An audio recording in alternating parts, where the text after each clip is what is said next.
इस वक्त मैं हूँ शम्स मस्जिद में और कल रमज़ान का पहला रोज़ा है और मेरे साथ मुज़फ़्फ़र हुसैन सर है।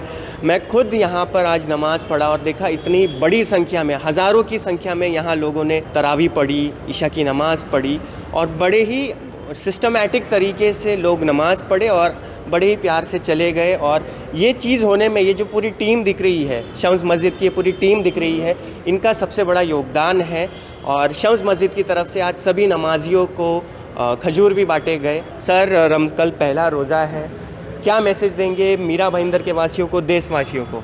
चाँद की मुबारकबाद पेश करता हूँ, रमज़ान महीने की मुबारकबाद पेश करता हूँ। अल्लाह ताला से दुआ करते हैं कि आपकी हमारी सभी की नमाज, रोज़े, इबादत, सदका, ज़कात, फ़ितरा, तमाम इबादतें जो हैं वो कबूल फरमाएँ।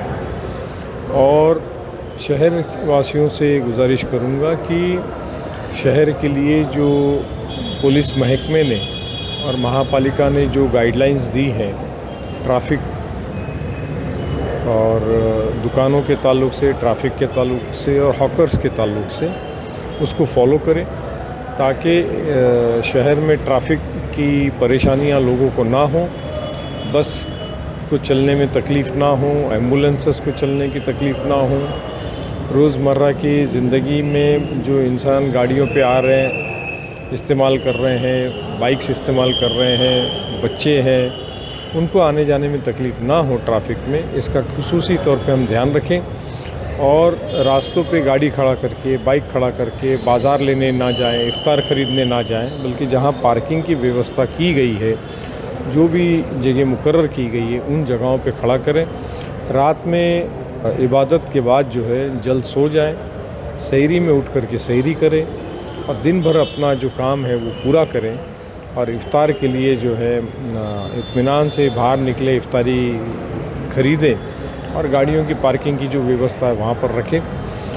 रास्तों पे जो शहर में भिखारी बैठते हैं, अक्सर आप देखते हैं कि मस्जिदों के बाहर इलाकों में जो भिखारी, मैं कहूँगा उसको, कोई फ़कीर नहीं है वो, और वो तमाम मीरा भाईंदर से बाहर से आते हैं, टेम्पो भर भर के आते हैं और वो रात भर वहीं रहते हैं, वहीं गलाजत करते हैं, वहीं टॉयलेट करते हैं, वहीं पेशाब करते हैं, इस्तिंजा करते हैं और पूरे शहर को गंदा कर देते हैं। और हमको ये लगता है कि गरीब हैं, हम इनको इमदाद करेंगे, हम इनको कुछ चंद पैसे दे देंगे तो हम सवाब कमा लेंगे। तो मुझे लगता है कि ये गलत बात है। आपको अगर ज़कात देना है तो हकदार को देना है, आपके रिश्तेदारों में देना है, आप पड़ोसियों को देना है, आपके इलाके में देना है, एजुकेशन के लिए देना है और हेल्थ के लिए देना है और बाकी ज़रूरत के लिए देना है, ना कि रास्ते पे चलते हुए 2, 5, 10, 50 रुपये देने से आप कोई सवाब नहीं कमा रहे। आप समाज के ऊपर और इलाके के ऊपर कोई मेहरबानी नहीं कर रहे, बल्कि समाज के ऊपर और इलाकों के ऊपर एक बदनुमा दाग आप डाल रहे हो। तो मेरी शहरवासियों से गुजारिश रहेगी कि इस तरह से नाखून कटा करके शहीदों में नाम मत लिखाइए। ज़कात जिसको देना है मुकम्मल सही तरकीब से ज़कात दीजिए। इफ्तारी बच जाती है जो हम फेंक देते हैं, वो जा कर के आप उनको देते हो। अगर आपको इफ्तारी ही देनी है तो आपके पड़ोस में देखिए, आपके रिश्तेदारों में देखिए, आपकी इमारत में देखिए कि किसके घर में खाके पड़ रहे हैं, तो उनके घर में आप इफ्तारी दीजिए और उतना ही इफ्तारी लाइए घर में, ताकि आपको फेंकना ना पड़े।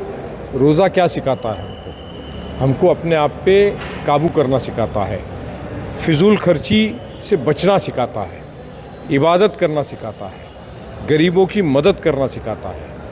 ये सारी बातें हमको रमज़ान के महीने में सीखनी है ताकि हम अगले 11 महीने अपनी ज़िंदगी में इस पे अमल करें। तो मैं कौम से, इलाके के लोगों से गुजारिश करूँगा कि इबादत करें, शहर को साफ़ सुथरा रखें और प्रशासन की पूरी मदद करें।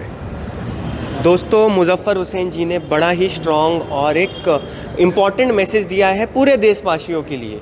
रोज़े की अहमियत बताई उन्होंने, नमाज की अहमियत बताई उन्होंने, इफ्तार की अहमियत बताई उन्होंने, ज़कात की अहमियत बताई। और बड़ा ही स्ट्रॉन्ग मैसेज है। और एक जो इन्होंने कहा ये बात कि प्रशासन का आप सहयोग करें, जो भी गाइडलाइंस MBMC ने, MBVB पुलिस ने जारी किए हैं उसका पालन कीजिए।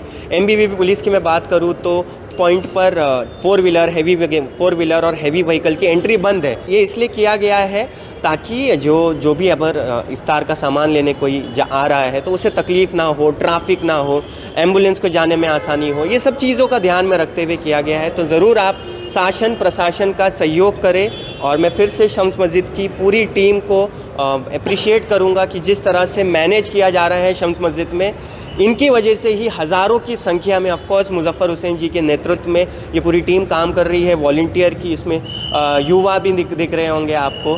तो इनकी वजह से ही इतने सिस्टमेटिक तरीके से शम्स मस्जिद में हज़ारों की संख्या में तरावी पढ़ी जा रही है, नमाज़ें पढ़ी जा रही है। 50 वॉलंटियर्स जो है यस मस्जिद के अंदर 50 वॉलंटियर्स जो हैं वो खिदमत करते हैं। और मस्जिद के बाहर तकरीबन 30 से 35 सिक्योरिटी गार्ड्स और हाउस कीपिंग स्टाफ। तो पूरे रमज़ान में तकरीबन 100 लोग हमको पूरे 30 दिन लगते हैं अंदर और बाहर का पूरा इंतज़ाम करने के लिए। तभी इतने अच्छे से मैनेज होता है और नमाजियों को आसानी होती है। जी बिल्कुल। तो दोस्तों मेरी तरफ से भी आप सभी को चांद रात मुबारक और रमज़ान की ढेर सारी शुभकामनाएं। अंत में मैं बस आप सबसे यही कहूँगा, भगवान ईश्वर गॉड अल्लाह आप सबको सलामत रखे, आप सब अपना ख्याल रखें, सभी को दुआओं में याद रखें। Thank you so much.